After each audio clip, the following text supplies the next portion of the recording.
వెంకటస్వామి గారు మళ్ళీ వస్తాను మీ దగ్గరికి. వసంతరావు రాథోడ్ గారు కువైత్ నుండి ఉన్నారు. వసంతరావు రాథోడ్ గారు, ఏంటి అక్కడ పరిస్థితి, ఏంటి సిచ్యువేషన్, ఏంటి ఇప్పుడు ఉన్నది? నమస్కారం. గల్ఫ్ వార్ ప్రోగ్రామ్ ఏర్పాటు చేసిన మీకు ప్రైమ్ మినిస్టర్ కి, గంగుల మురళీధర్ గారికి స్పెషల్ థ్యాంక్స్. ఎందుకంటే గత 2 రోజులుగా కువైట్ లో పరిస్థితులు అంత బాగాలేవు సార్. ఎందుకంటే ఇక్కడ పరిస్థితులు చూస్తా ఉంటే చాలా భయంకరంగా, ఒకరిని చూసి ఒకరు ఏం జరుగుతుందో అర్థం కాని పరిస్థితిలో ఉన్నాం.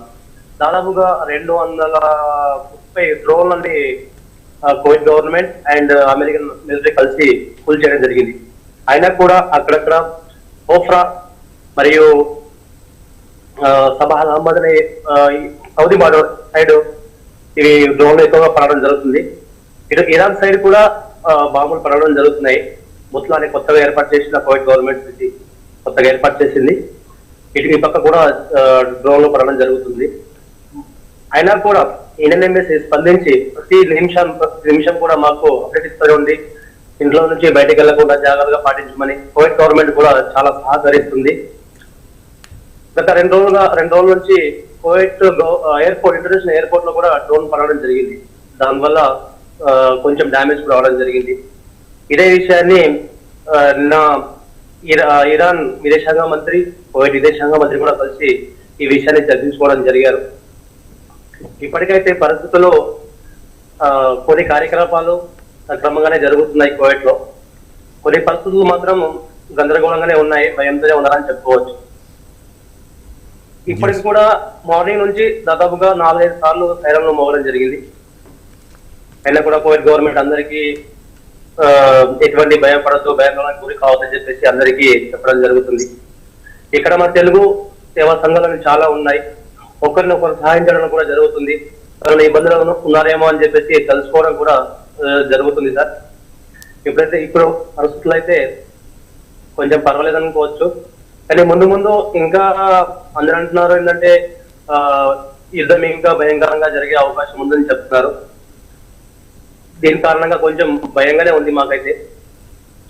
ఇంటర్నేషనల్ ఎయిర్పోర్ట్ డ్యామేజ్ అయిపోవడము, సీ పోర్ట్స్ కూడా అన్ని ఆగిపోవడము, ఈ పరిస్థితులన్నీ కూడా ఇక్కడ మెయిన్ అంటే ఆయిల్ ఏరియాస్ లలో, oil patrolling area main Abdul అంటారు. ఆ ఏరియాలో కూడా నిన్న కొంచెం బాంబులు పడడం జరిగింది. దానివల్ల ఇంకా చాలా భయపడ్డాము. అయినా కూడా మాలో ధైర్యాన్ని కువైట్ గవర్నమెంట్ నమ్ముతుంది. ఇదే విషయాన్ని ఇండియా గవర్నమెంట్ కూడా మా సమస్యల్ని ఇబ్బందులు పాలు కాకుండా మాకు కూడా ఫ్లైట్లు ఏర్పాటు చేసేసి ఇండియాకి పంపిస్తే కూడా సంతోషమే. లేదు మాకు రక్షణగా కల్పించినా చాలా సంతోషమని అనుకుంటున్నాం సార్.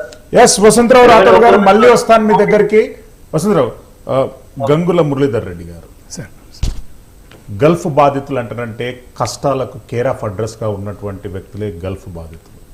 ఎందుకంటే ఎన్నో ఆశలతోని వాళ్ళ కుటుంబ రిక్వైర్మెంట్స్ పూర్తి చేయడానికి వాళ్ళు రీచ్ కానటువంటి దేశాలకు వెళ్ళి అక్కడ అష్ట కష్టాలు పడుతుంటారు. మనకు ఏజెంట్ల మోసం ఒకటైతే అక్కడ కట్టుబాట్లు కానివ్వండి, అక్కడ ఉన్నటువంటి నియమ నిబంధనలతోని వాళ్ళు పడని కష్టాలంటూ మనం చెప్పలేము. ఎందుకంటే చాలా వరకు చూసాం, మనం కూడా ఎన్నో సందర్భాలలో ఈ అంశాలను మాట్లాడినాం. ఇప్పుడు వచ్చినటువంటిది అన్నిటికంటే కూడా విపత్కరమైనటువంటి పరిస్థితి. మీరు గల్ఫ్ పునరావాస సంఘం నుండి ఎలాంటి చర్యలు చేపడుతున్నారు సార్? చర్యలు ఇంపార్టెంట్, అవేర్నెస్ తీసుకురావడం మెయిన్ ఇంపార్టెంట్ సార్. ఇక్కడ దీని లోపల ఉన్న వాటిల్లో మొత్తం మన యూఏఈ లోపల మొత్తం గల్ఫ్లో మన వాళ్ళు జీసీసీలో 95 lakhs వరకు ఉంటారు. 95 లక్షలు ఇండియన్స్ ఎంఈఏ రిజిస్ట్రేషన్స్ దాని ప్రకారం ఇచ్చింది. 43 lakh యూఏఈ లోపల, సౌదీ లోపల 25 lakhs, ఖతార్లో 7 lakhs, ఓమన్లో 7.8 lakhs వేసుకోండి, కువైట్లో 10 lakhs, బహ్రెయిన్లో 3.2 lakhs, ఇరాన్లో ఒక 10,000 మంది అండ్ ఇజ్రాయిల్లో 85,000 మంది ఉన్నది. అంటే ఈ యుద్ధ వాతావరణం ఎక్కడెక్కడ ఉందో అక్కడ. ఓమన్ ఒకటి ఇక్కడ ఇంక్లూడ్ చేయలేదు, చేసినాం 8 lakhs. సో ఇక్కడ ఆ యుద్ధం ఏ విధంగా జరిగినా మనకు వాడిని మనం మార్చడం కానీ లేకపోతే కారణాలు ఏంది వెతకడం కంటే ముఖ్యం మన వాళ్ళు సేఫ్ ఉన్నారా లేరా, ఆ సేఫ్టీ గురించి మనం ఏం చేయాలి అది. అండ్ అక్కడున్న ఎంబసీసే కానీ గవర్నమెంట్సే కానీ ఇన్స్ట్రక్షన్స్ తప్పకుండా పాటిస్తూ మన మిత్రులు చెప్పినట్టుగా ప్రతిదీ దాని ప్రకారమే వెళ్ళడం ఉత్తమం. ఆ నెంబర్స్ తీసుకొని ఏమైనా ఎమర్జెన్సీ ఉన్నప్పుడు వాళ్ళకు కాల్స్ చేసుకొని తీసుకోవడం. మీన్ వైల్ మన కుటుంబాల లోపల ప్రతి దాన్ని కూడా అడ్వర్టైజ్మెంట్ చేసేటప్పుడు ఉన్నది లేనిది ప్రతిదీ వాళ్ళకి చెప్పకూడదు, వాళ్ళు భయపడుతూ ఉంటారు ఇక్కడ. అండ్ నిజానికి భయమైన వాతావరణం ఉన్నది. యుద్ధం అనేది జరిగినప్పుడు ఆయా దేశాల లోపల ఇప్పుడు ఇరాన్ మీద అటాక్ జరుగుతున్నది కాబట్టి ఇరాన్ ఎక్కువగా బేస్ ఎక్కడ చేస్తుంది, ఆర్మీ బేస్లు ఎక్కడున్నాయి యుఎస్కి సంబంధించినవి వాటిపైన చేస్తుంది, లేకపోతే ఆయా దేశాల ప్రైడ్ పెద్ద భవనాలు ఎక్కడున్నాయి లేకపోతే ఖరీదైన భవనాలు వాటిపైన చేస్తుంది, సివిలియన్స్ పైన చేస్తలేదు. బై మిస్టేక్ ఏమైనా జరిగినప్పుడు అవి సివిలియన్స్ పైన పడుతున్నాయి. కాబట్టి సామాన్య పౌరులు భయపడని అవసరం లేదు. ఈరోజు నేను భవిత గారితో మాట్లాడినప్పుడు తెలిసింది ఏంటంటే అంత హైప్గా మనము అంటే మీడియాలో వెళ్తుంది, అంత ఏమి లేదు, కూల్గానే ఉన్నాము, అనవసరంగా అక్కడ మా పేరెంట్స్ని కానీ పిల్లల్ని కానీ టెన్షన్స్ పెడుతున్నారు అనే దానికి వచ్చింది అన్నట్టు.